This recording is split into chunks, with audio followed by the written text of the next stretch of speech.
details. They gave us the rationale for what was done.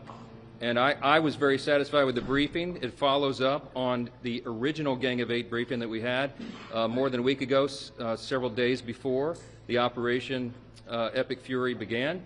I was satisfied at that time. I had, as I can speak for myself, as the leader of the legislative branch, the Speaker of the House, I had multiple follow-ups with the Secretary of State.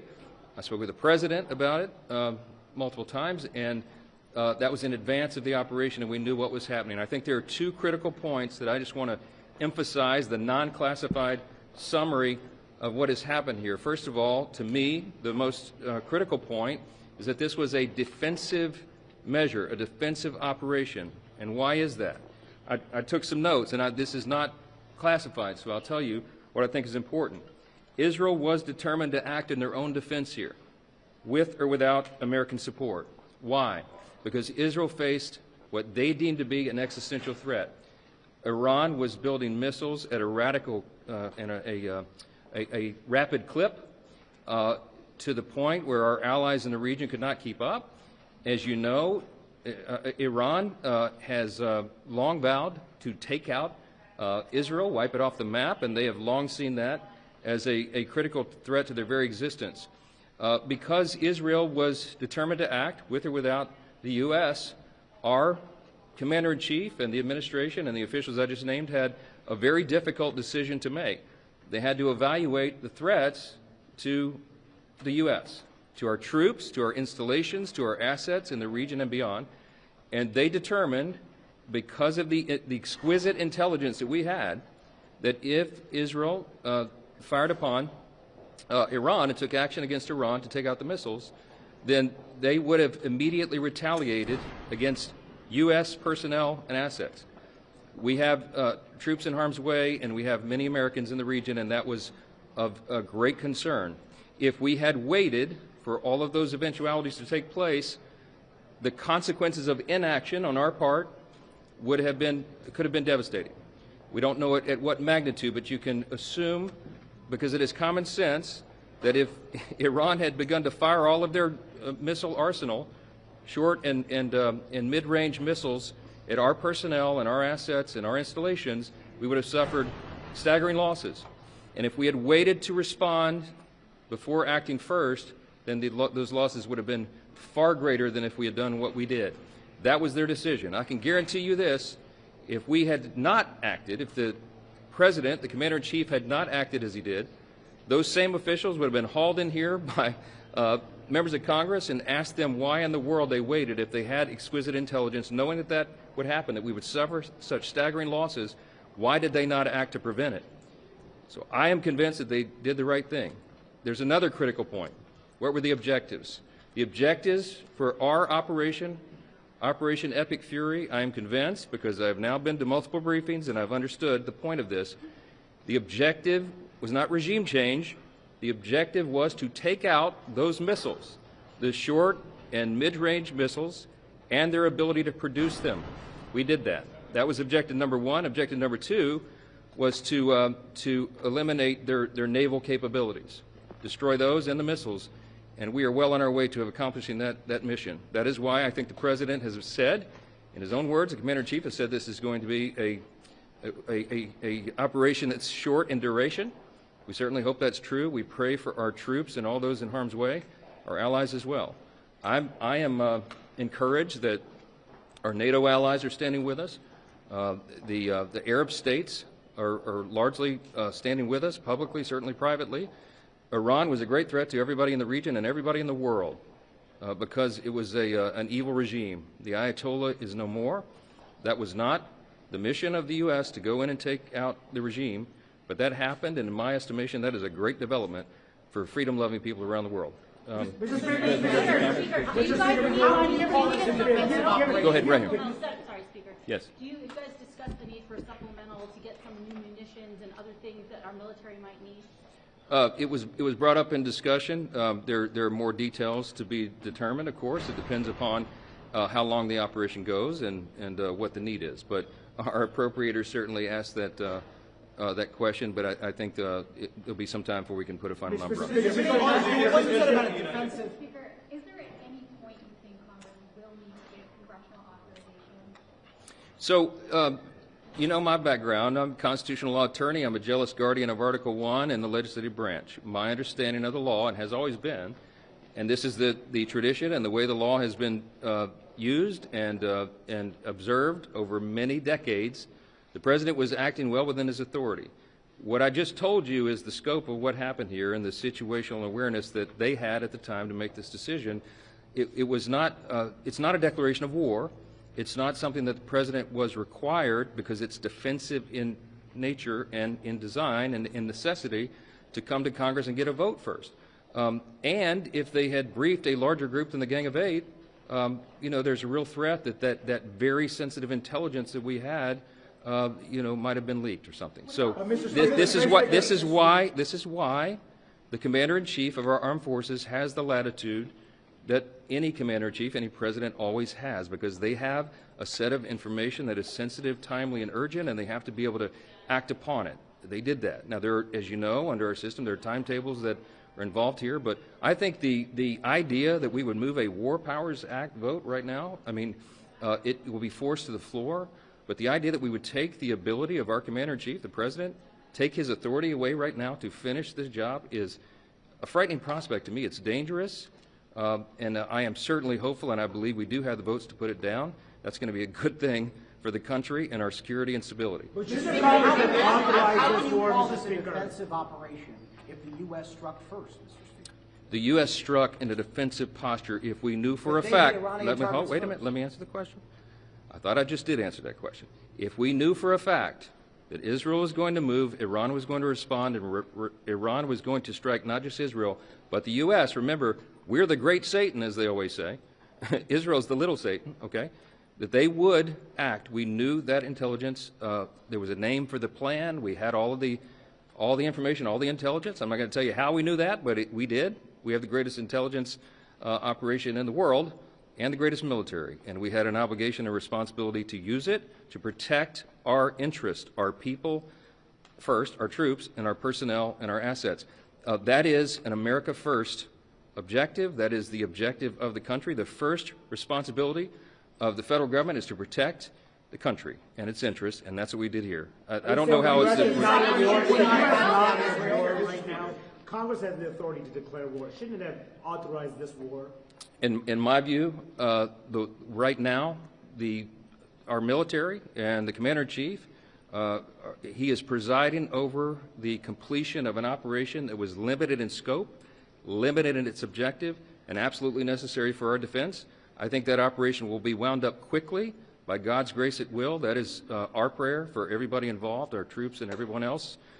And, of course, for the people of Iran, who are now rising up euphorically to have a chance for freedom, to have an evil, murderous regime removed. It is a great thing and a great time in history, and we're proud to be a part of it. Thank you. Boots on the ground. This vote may have been limited, but the retaliation is not. Are you saying that the United States of America couldn't have gotten Israel to hold back, that we had to react to that? Obviously, I've got a slightly different take. Let me start with acknowledgement of the 4 American soldiers who've been lost. 6 now. 6 American soldiers who've been lost, and the expectation that more will be lost. Let me also indicate that the demise of the Iranian leadership I shed no tears for. Let's also be clear. I said before, I've said now, there was no imminent threat to the United States of America by the Iranians. There was a threat to Israel. But if we equate a threat to Israel as the equivalent of an imminent threat to the United States, then we are in uncharted territory. We have seen the goals for this operation change now, I believe, 4 or 5 times. A week ago, it was about the Iranian nuclear capacity. A few days later, it was about taking out the ballistic missiles. It was then, in the president's own words, about regime change. Excuse me. Because somebody claimed to have invented cell phones, I could turn them off. It was then about regime change, and now we hear it's about sinking the Iranian fleet. A question I asked is, when the President of the United States says to the Iranian people, rise up, this is your chance to take your country back. What happens if 100,000 Iranian citizens go onto the streets of Tehran and the IRGC forces, which are brutal, murder 5,000, murder 10,000, murder 20,000? Does the United States of America have an obligation there, since the President called them into the streets? This is still a war of choice that has been acknowledged by others, was dictated by Israel's goals and timelines. Israel is a great ally of America. I stand firmly with Israel. But I believe at the end of the day, when we are talking about putting American soldiers in harm's way, when we have American casualties and expectations of more, there needs to be the proof of an imminent threat to American interest. I still don't think that standard has been met. I think the President needs to come before the Congress, and for that matter, the American people, and decide amongst these 4 or 5 goals that have been laid out, what is the real goal?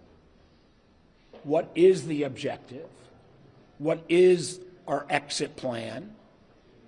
What obligation do we have now to the Iranian people if they do rise up based upon his call for them to go to the streets? And what is the imminent threat to the United States' interest that caused this conflict? So I will clearly be voting with, I think, the bipartisan efforts that will take place in the Senate and I hope in the House to bring forward the War Powers Act. Senator, has the administration explained what the end game is here? How do they describe that to you? And what about the impact, the cost on Americans that it's had so far? American assets, how much damage has the U.S. sustained from this war? Listen, I think it is, I'll grant the administration this, it is way too early, 48 hours in, for cost estimates.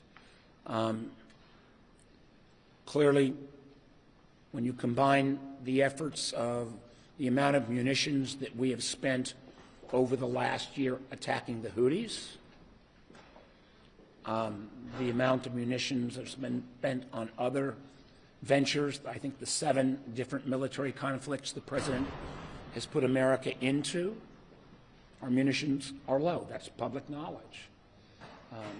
It will require additional funding. Funding where we have other domestic needs as well. In terms of the end game, you know, I've heard 5 different rationales for what our goal, like 5, nuclear, the missiles, regime change, sinking of the Iranian fleet, at least 4 different goals in the last 8 or 9 days. I'm not sure which of those goals, if met, means that we're at an end game. Senator, can I ask you, looking back over the last year, all the times that Congress had a chance to weigh in, or the administration was acting, whether it was in Venezuela or other places, or even in Iran previously, looking back, do you feel like Congress has missed its moment here? Is it basically irrelevant when it comes to declaring war, or is there something that can be done? So far, Congress has been totally irrelevant, because we've not used our power.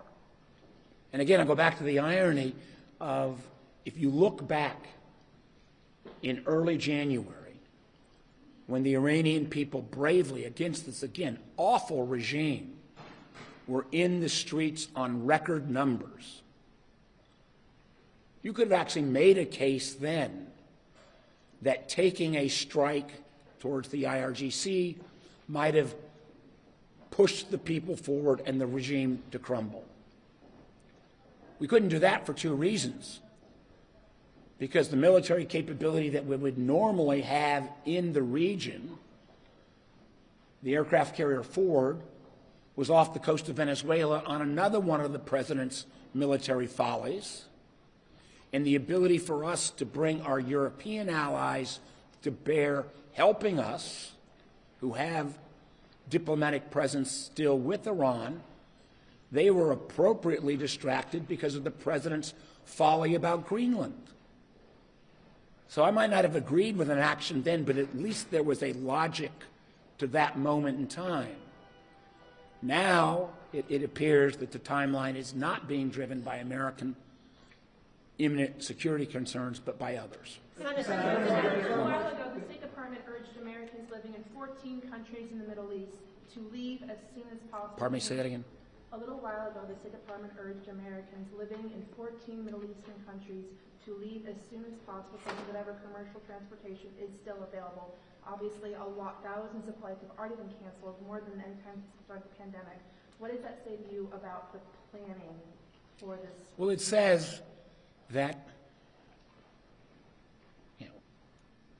if this was being driven by imminent security threats from Iran against America, we would have, I think, had better planning. And the irony of this, as well, many times, as we know, when an American president takes an action, it's often in reaction to, and then he or she has to act because of the moment in time.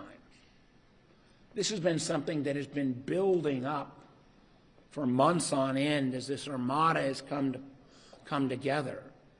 And the idea that there is then not a constitutional responsibility for the president to come to Congress after he's built up this fleet, and now, not my words, his words, launched a war against Iran. Anyone who argues otherwise hasn't read the Constitution. Foreign Americans abroad sooner?